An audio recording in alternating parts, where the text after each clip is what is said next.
So, on the safety of the 18 Marines, I'm sorry to ask this, but is it true of the reports na sila ay binabantayan na rin ng state forces because of their testimonies? Yes. Yes.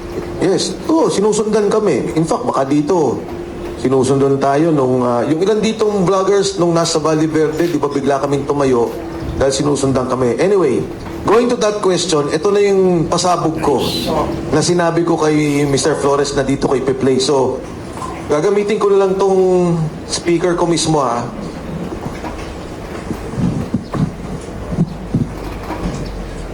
Ready tayo kay Secretary Mike Defensor.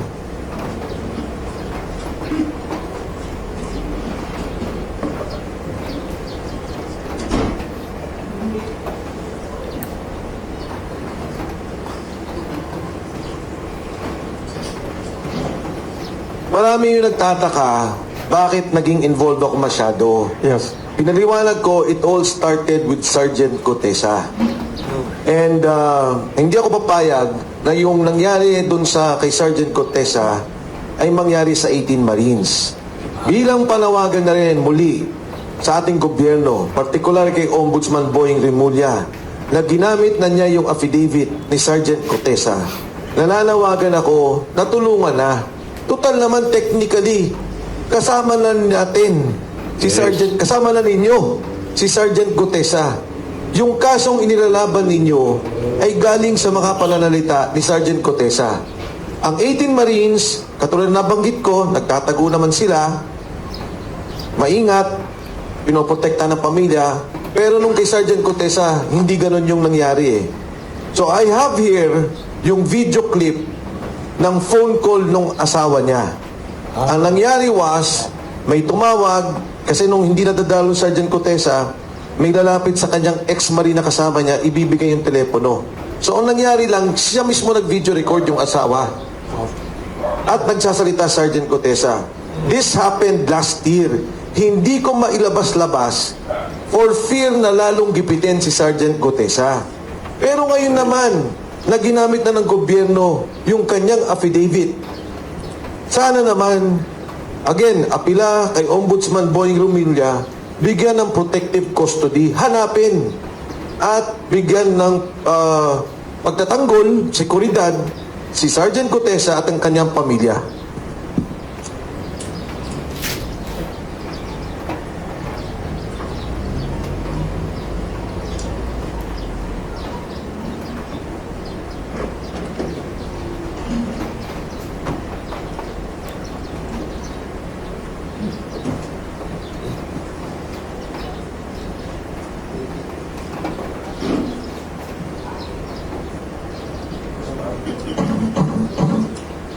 Ayos. Okay, Sis Larissa. Yeah, okay na na. Okay. Hindi pa nakuha yung buwan. Yes. Ayun. So yan, no? Telepono. Yan. Ayan.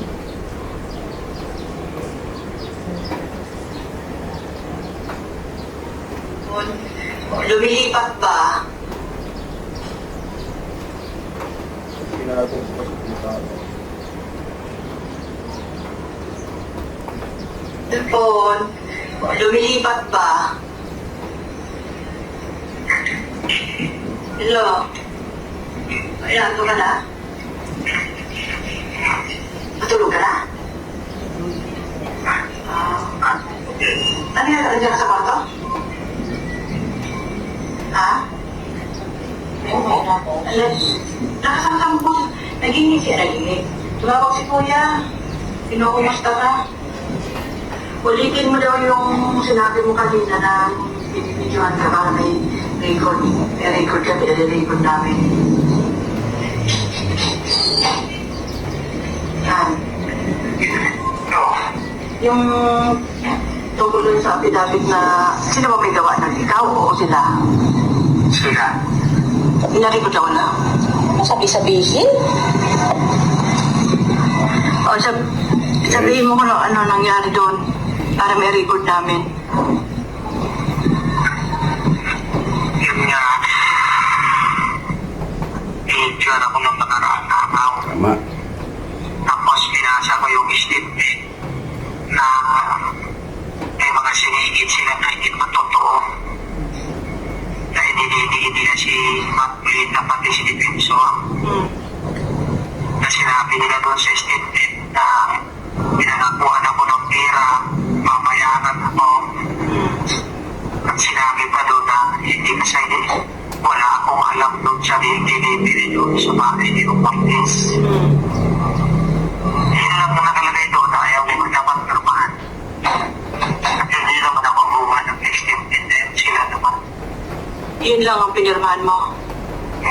Yun lang. Yun lang yung nasingit doon sa ano ko. Saan ba yan? Sa pinakahuli? Hindi na sana yun. Parang Kita? dahil sa nag-tweet yung kita ko doon. Tapos may utang. 20 ko. Ang nakira. Ba't ang haba naman? Sila po eh. Pero yung affidavit mo nung una, nandun pa yon. Wala yung iba. Bago na yung ginawa. May ginawang panibagong affidavit para basahin mo. Pinangako naman sa'yo nung una, nung pinirmahan mo, hindi na ilalabas yun. Sabi nila, hindi lalabas. Bakit ka pa nila pinabasa? Anong sense nun? Hindi ko alam po. Pag dadali daw sa korte para mawala na yung kaso ko. Yun yung sabi eh. Nung ayaw mong basahin, anong ginagawa nila sa'yo? Pinipilit ako masahin ko eh. Wala ko magawa.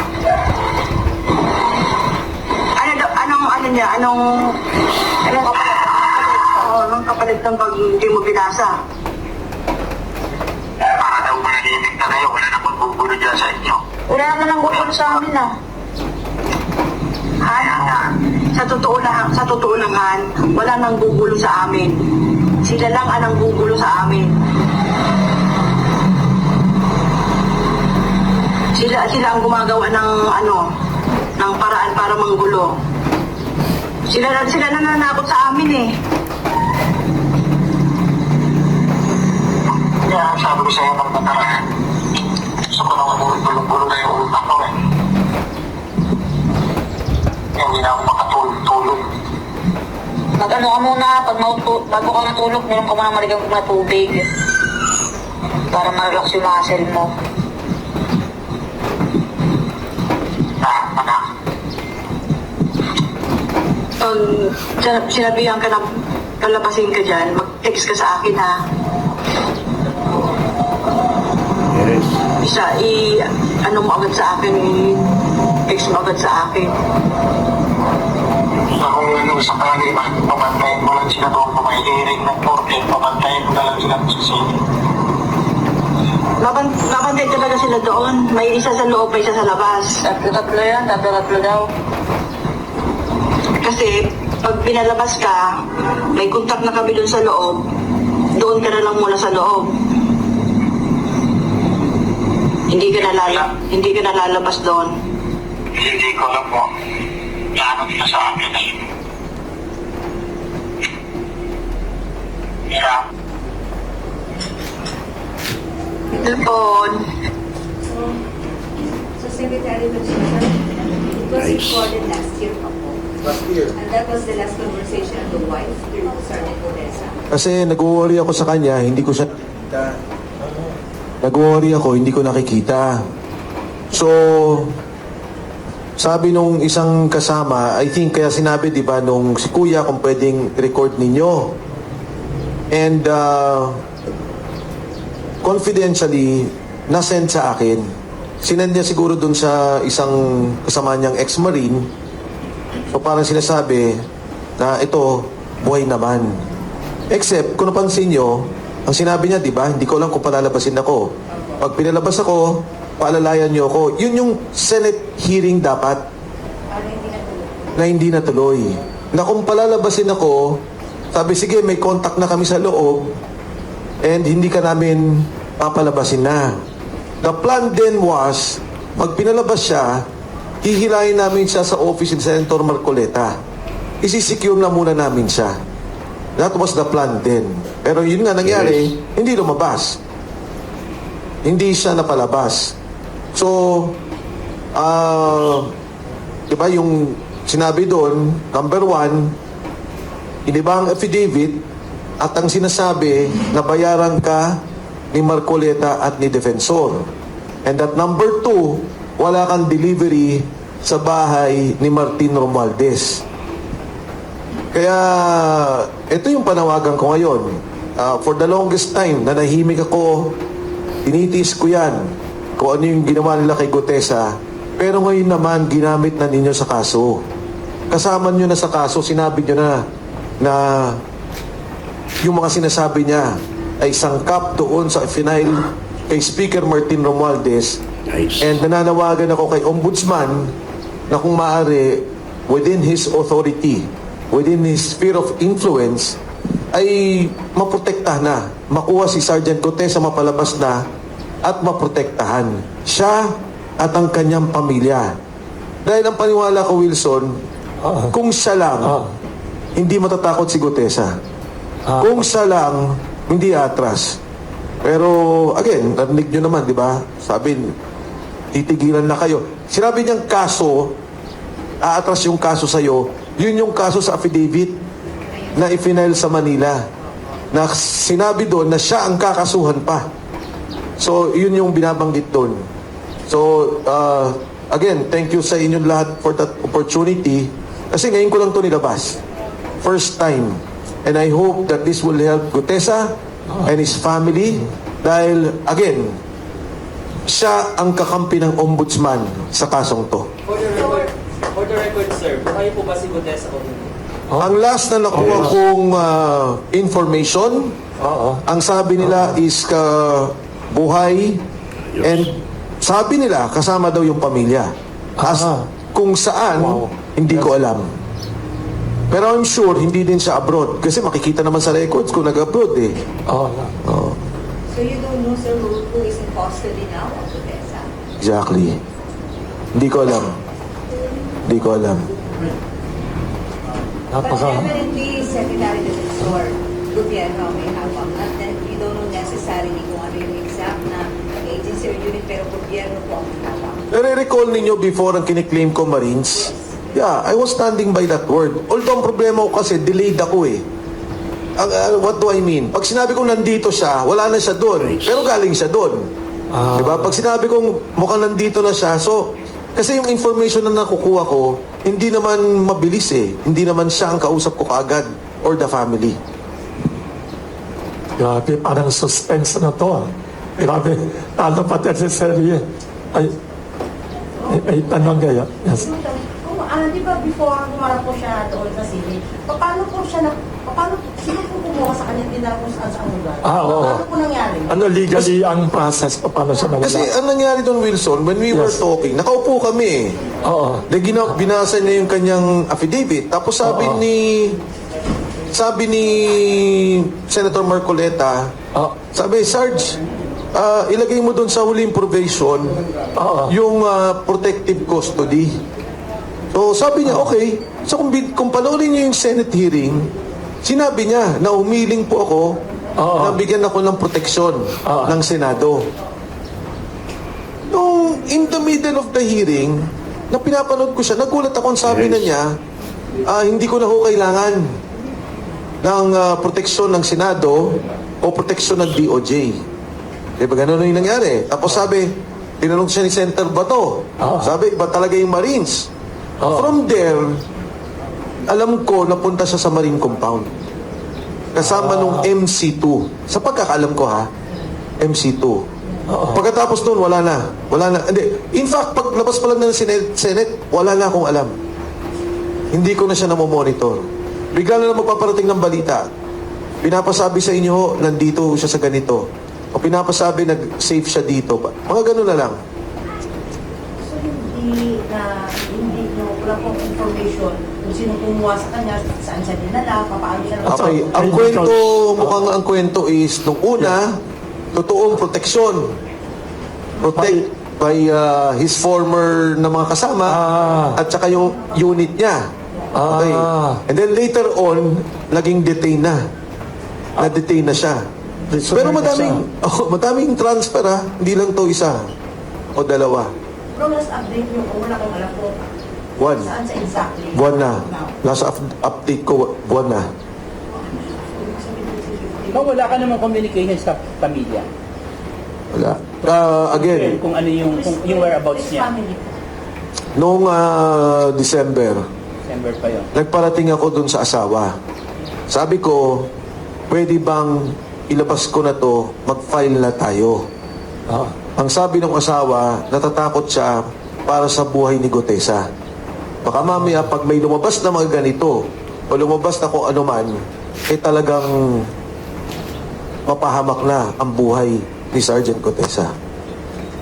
Sir, anong demo o challenge mo kay Ombudsman Remulla na ilabas siya in public para magkaalaman kung talagang safe siya o ano? Actually, hindi naman ako, it's not a challenge or it's not a dare to Ombudsman Remulla, more of an appeal. Okay. Na Ombudsman, Boying, eto na yung kaso mo, andito si Gutesa, sa kaso mo, isa sa mga halagang bahagi o pundasyon na ifinail mong kaso, humingi ako ng tulong na kung maaari, malocate niya na si Sergeant Gutesa at maipalabas niya at mabigyan niya ng proteksyon. Kasi you have to understand dati, medyo ang pananaw mo laban eh. Di ba? Away eh. Ang pananaw mo, ginigipit yung tao, pati yung 80 Marines gigipitin. Kaya ayoko, hindi ko nilabas to. Pero ngayon na nakita ko na material siya doon sa kaso ni Ombudsman Remulla, humingi ako ng tulong at umaapila na kung maaari matulungan siya. Sir, do you have a chance communicating with the Ombudsman? No, none. Sir, so balik tayo doon sa pagsasampa ng kaso ni Ombudsman kay Martin Romualdez. So, wala ka bang nakikitang motibo dyan, sir? Kasi baka mabudol na naman tayo. Parang possible ba na mahinang case or fake case? Yung ba sinasabi niya? Tapos, Tama. may Actually, ganyan ba possibility? Maraming ganyang mga reaksyon sa katotohanan. Kaya nga ang sinasabi ko nga, kung kinakailangan pa ng pagtulong mula sa 18 Marines, tutulong pa sila para lalong mapalakas ang kaso. Pero alam nyo, itong kasong to kasi pag i-final to, plunder, kulong kagad eh. Habang nag-hearing ng kaso. Yes. Walang bail yan, ano? Walang bail. Plunder. Kaya, naintindihan ko naman, yung pangamba ng iba, na baka budol-budol, baka skripto, pero mabigat to eh. The fact na isinama yung 18 Marines at si Sergeant Gutesa, mabigat para sa akin dahil may personal knowledge sila sa delivery ng pera. Critical ang ledger ni Saldico. Critical yung ledger ni Saldico. Bakit nagkaroon ng delivery na 2 bilyon? Saan galing yung delivery sa ledger ni Saldico? Makikita saan ang galing ang komisyon para sa delivery yun. So, importanteng madikit-dikit pa rin ang lahat ng ebidensya. Kaya nga, kala ko yung kay pagpunta ni Secretary Vida, isa yun sa mga gagawin. Hopefully naman, magawa pa rin nila, may pagkakataon. And importante, siguro dapat makausap talaga nila si Saldi. Alam mo, for example, no, naalala nyo, ayaw payagan si Saldi ko sa Blue Ribbon Committee. Ayaw payagan. Pero ito, kinuha na yung evidence ng videos ni Saldi ko. If I may read the particular provision of this, ito, sinabi niya, the masterminds of the flood control kickback scheme. At the time relevant to the controversies, Romualdez was representative of the District of Leyte. Tapos, sinasabi niya dito, notably, Romualdez himself, the Speaker of the House, possesses vast powers which are but not limited to the following: management of the committee, blah, blah, blah.